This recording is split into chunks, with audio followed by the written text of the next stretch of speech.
My name is Meacher.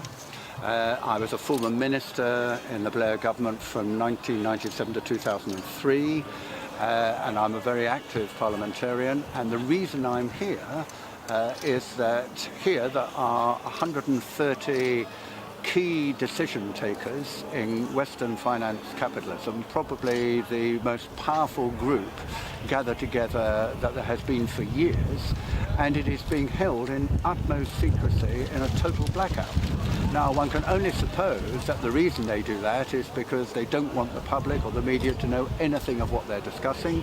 They want to have a totally frank discussion, nothing wrong with that, but if it affects the livelihood and the prospects and aspirations of all of us in terms of our jobs, our homes, our future, we ought to be informed about this. There is no agenda, there is no report of the proceedings, there's no communique at the end, and there's no report to Parliament. I have put down an urgent question for Monday in the House of Commons to ask the Prime Minister or the Chancellor to come to the House to make a statement about what happened here. It'll be interesting to see if it's granted. What is the most important thing people should know about the Bilderberg Group? The fact that it exists. I suspect that 99.9% of the British population have never heard of Bilderberg, have no idea what it is, which of course is exactly the way they want to keep it, which is why we're meeting in Watford, which is a distant suburb well away from London, and why the press, you and I, a parliamentarian, are being kept half a mile away looking up at this hotel on the hill. They're doing it because they have come here. These people don't come thousands of miles across the Atlantic or from distant parts of Europe. They don't come for a cozy chat. They don't come just to pat each other on the back. They come with their own agenda, because capitalism is in a bad state at the moment everywhere, we all know that, and they want to concert their plans and to do their lobbying and to try and get agreement about the way forward in a way not necessarily which benefits us, but which benefits them. And they want to do this entirely behind closed doors. If they did it openly, we would see that it was pretty brutal and it was not something that we agreed with. Can I just say this to you? That Mr. Cameron said that transparency was the most important way for conducting affairs. Osborne said that I am committed in 2010 to the most transparent agenda this country has ever seen. And Kenneth Clarke, who's one of our ministers, who is on the steering committee of the Bilderberg conference, said, believe it or not, transparency is the best protection that countries have against corruption. I agree with everything they said. They're totally right. And here they've done the exact opposite. Thank you very much. Thank you. Thank you. In the interest of transparency, should common purpose be allowed to operate under Chatham House rules?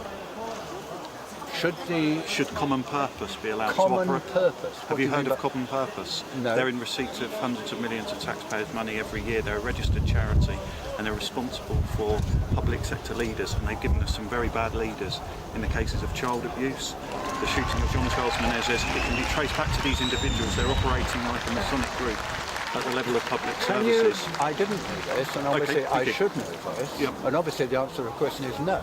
Right, okay. They shouldn't, but I'll ping you would an like email, shall I? I would be very grateful. Yep, okay. Please give me as much info. I will do. Not Yep. a book, but Yep. No, I'll be succinct, that's fine. As succinct as you Yes. can be. Okay. Meacher M at parliament.uk. Thank you very much, And Michael. what is your name? Cheers. Richard. Richard. Nice to meet you. Thank you. Cheers. Thank you very much. Same as my MP. There are a lot of you here, actually, who had a very great commitment to 9/11. That did cost me. I mean, no one threatened me. No one actually... So it didn't really cost you politically? Oh, politically. I mean, people just wrote me off as off the wall, wacky, daft. Well, I think it is the truth. We don't know the whole truth. None of us knows the whole truth until actually the documents which the American government holds open up. And I don't think we probably ever will see the light of day. Yeah. But I don't regret opening the matter up. What we do know is that the actual account given by the American government cannot be right in several respects. What we don't know is what the actual truth really is. We can speculate, but we don't know. Anyway, a lot of people have contacted me about that. Have they? Yes, yes. And what's your speculation then, Mr. Meacher? A lot of people may speculate. I mean, self-evident facts of free-fall collapse and dematerialisation into ultra-fine concrete and There iron are several microspores. issues about the fact that it went straight down, Yeah. which would not happen if it was hit by a plane. But, I mean, as you say, the power grab that is now going on is on an immense scale. It's immense, yeah. And, I mean, the management... It's all over it's all aspects. It is. I mean, this is rolling back social democracy after the war Very quickly. to what I think is a fully fledged market state. Everything is going to be determined by the market. All public services are going to be tendered on any qualified provider basis. The benefit system's been cut right back, and inequality has grown The point you were making earlier is capitalism for the poor, socialism for the rich. Yes. Well, what I was saying to him was privatisation, if it's going well, and since it's going badly, socialisation, which means we want the taxpayers to bail us out. I mean, it happens repeatedly.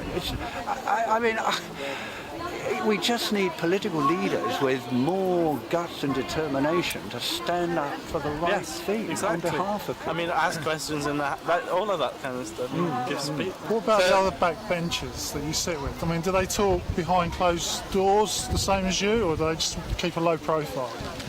Well, my answer to that, which I have given many, many times quite openly, so I can say it, Tony Blair and Peter Mandelson, once he got power in 1994, he colonised the Parliamentary Labour Party with his own supporters. Overwhelmingly, selections and the way they were managed and the regional offices in order to ensure that preferred candidates won. I think that there was a deliberate attempt to ensure that Tony Blair had a majority of his own supporters on his backbenches, which would ensure his position even if he were taking positions which politically might be risky, like supporting Bush over Iraq. The main issue should be who issues the currency, surely. I mean, that has got to be right at the root of all of this stuff. Yes, well, it's all part of this same issue, because the people who really issue the currency, are the leaders of the big banks, the big five in the case of UK, again, big five in the States, even bigger banks than here, and some of the Eurozone big banks. I mean, in the West, these are the people who do it, and most, if not nearly all of them, will be over there. And it is no longer a democratic or public exercise. It is done in the interests of the profit maximising of the banks. Whereas before, even under Conservative governments up to the 1970s, the control of the money supply was basically in the hands of government. In other words, the banks were told broadly, a bit of a nudge and a wink. They weren't regulated closely, but they obeyed the nudge and the wink to give the money to manufacturing, to industry, for exports, for investment, and not lending for overseas speculation, for tax avoidance, tax havens, exotic derivatives. Those are the things that they're lending money now on, and it's all about them making money, which are to our disadvantage when the crash comes. The British public do not realise that the government are not in control of our currency. They do not believe that it's private corporations that do it. I agree with that. The general public need to know that private corporations create our currency. We need to take control of our currency so we can take the power away from these corrupt individuals and corporations. I agree with you that I think the British public, and I suspect most of the European publics as well, don't realise that banks now have the power to control the money supply and to distribute the money in the way that they think best without any guidance from the state. Well, will you be pushing your party to inform the general public of what's going on so the general public can make an informed decision on who controls the issuance of our currency? I have taken this view many times. I have spoken on many platforms. I have mentioned it in several speeches in Parliament, which I can tell you, which I could show to you. The real problem is that I am one amongst 255 Labour MPs. There are, of course, others like me. I'm not the only one. I'm not pretending that. But I am in a minority.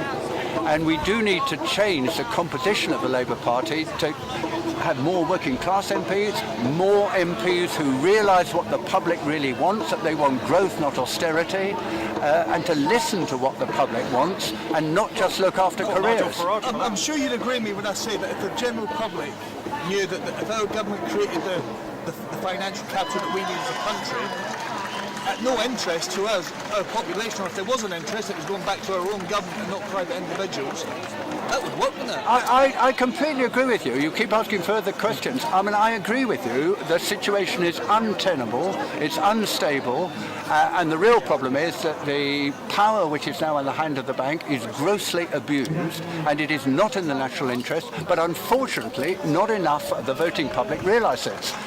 Finance is a difficult subject for many people, and let's be quite clear, the media, which is largely dominated by the Tory tabloids, deliberately put out a totally different line, one which is largely corroborated by the politicians, not the line that you and I are talking about. We need more newspapers. We've got The Guardian, we've got the FT, we've got the Independent, not much else. Well, could I ask you, as a member of the general public, will you ever work with Mr. Miliband and let him know, as the Labour leader, will he do his best to inform the general public? I voted for Ed Miliband, and I am supporting Ed Miliband. I want the Labour Party to go further, but I am not going to criticise Ed Miliband. I'm going to support him.